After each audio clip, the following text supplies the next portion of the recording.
Hey everyone, exciting new leaks about GTA 6 have surfaced today. Get ready for multiple sports, including football and basketball, featuring iconic locations like the Miami Heat Arena and Vice City Mambas football stadium. Plus, there's a buzz about Lucia starting in prison with intriguing side missions, customizable cells, and unique characters. The intro sequence might take around 15 to 20 minutes.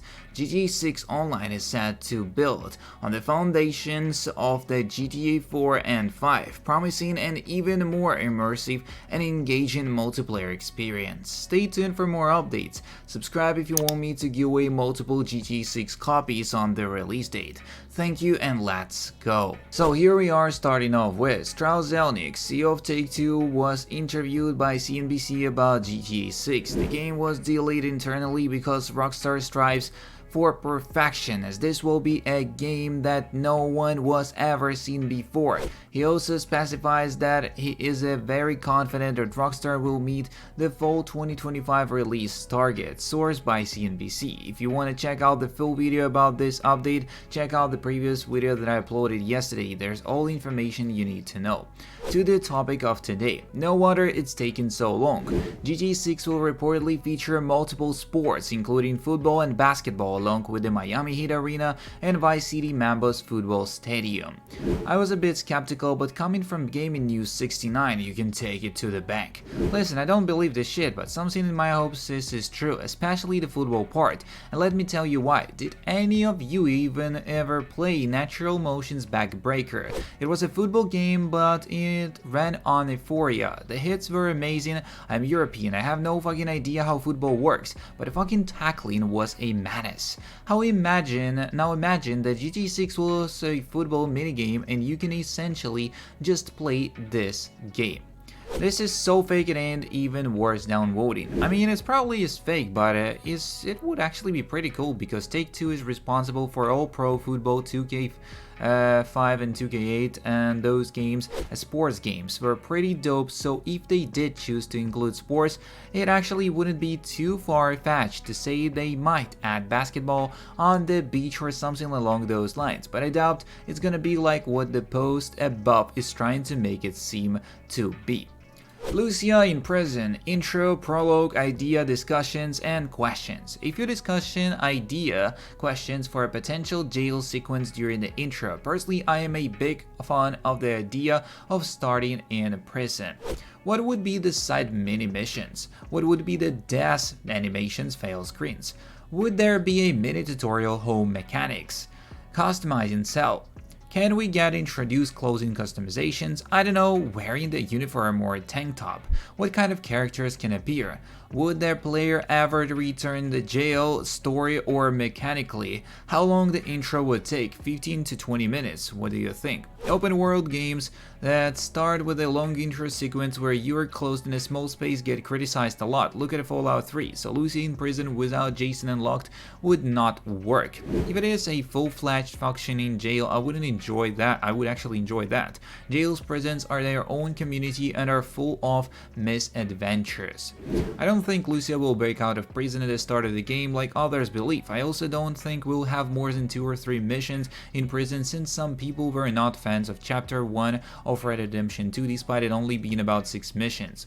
I think we'll start with Lucia getting out of prison or on probation, and the robbery we saw in the first trailer was the prologue, like Ludendorff with Trevor and Michael. In reverse, which she tells Stephanie, the woman on the office, why she is here. The bad luck could be that something went wrong with the robbery or another one after.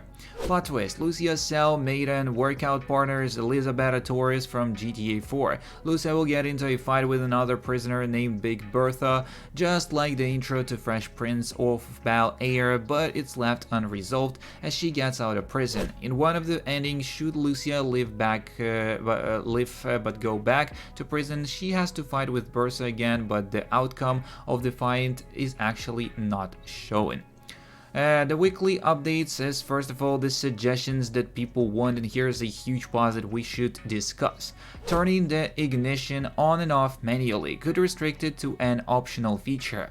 Manual shift be optional for more realistic immersion purposes and for all the car gods out there.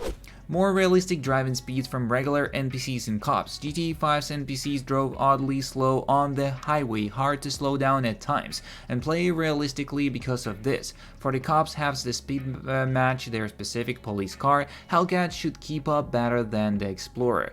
Unique behaviors from NPCs, especially while driving, make each NPC or at least some feel different.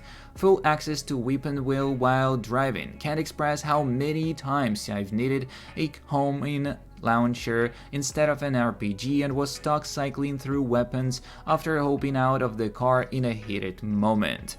Realistic smoking, be able to walk around and inhale manually for immersion purposes. Loading the gun without aiming. I hate how in Red Dead Redemption 2 you can't just load your gun without aiming. Bullet drop. Shooting, specifically sniping, would be much more fun if it was similar to Battlefield or Warzone. The easy access to toggle map on and off, as for example when cops get on you, turning the map off is only a button or two away. Panhandle part of the map to be true. Having to head east before heading south would give a good new sense of traveling, especially for fun longer drives, and it's been north to south, south to north for years. Ambient music to play a big role like I did in Red Dead Redemption 2, music to fit the narrative locations and feel for the character at the current moment. Ambient music also be optional for radio play. More stronger and enhanced vibrational movement when an action is occurring. Think of the stabbing a character and twisting the knife. Have the vibrations match that momentum as much as possible. 13. Difficulty feature. Make the game harder for more seasonal players, also less obvious help from side characters during missions. Arthur, take this side of the door is too obvious and unnecessary. Mission design to be less linear and more free-flowing. Let us know not only make our own choices when possible, but also give us more time to figure things out on our own. 15. Less clockness with the character, make him less heavy feeling or at least a lot more maneuverable. Arthur couldn't decide which way he wanted to walk sometimes.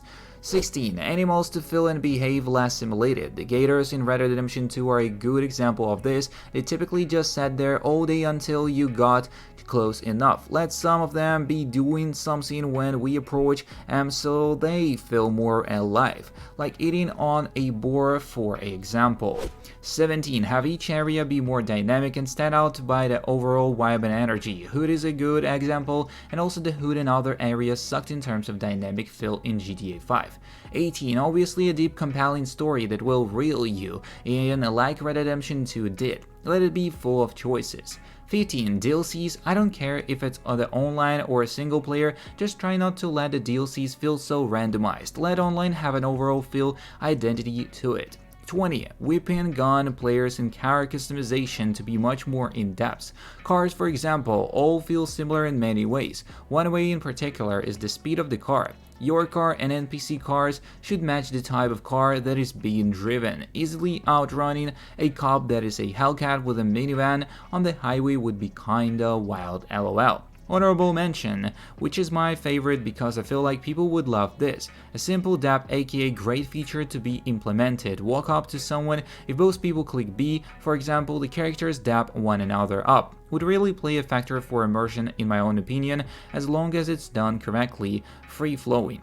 Now, some of those are obvious, some are new, and some are just improvements from other games. Either way, it's just some things I think would make the game enjoyable. Online is going to be amazing. I'm really looking forward to what they bring to online in 6. Every iteration so far took 4 and 5, which were already spectacular games above and beyond. GTA 4 Online set the foundation, it gave us the airport, games like Bomb the Base and Hangman's Noose. GTA 5 Online speaks for itself, Heist is culturally packed, shit I wholeheartedly believe the profits made from 5's Online is the reason 6 will be amazing, making great games cost money. I'm sure Online's profits contributed. GTA 6 Online is going to be built off of a 4 and 5's foundation, and it's going to be that online game that I jump back into with a bunch of dudes who I haven't played with since high school. I can't wait. So that's kind of all the information we got for today's video, and if you are interested in more, don't forget to subscribe, like, and share. See you in the next one, and peace.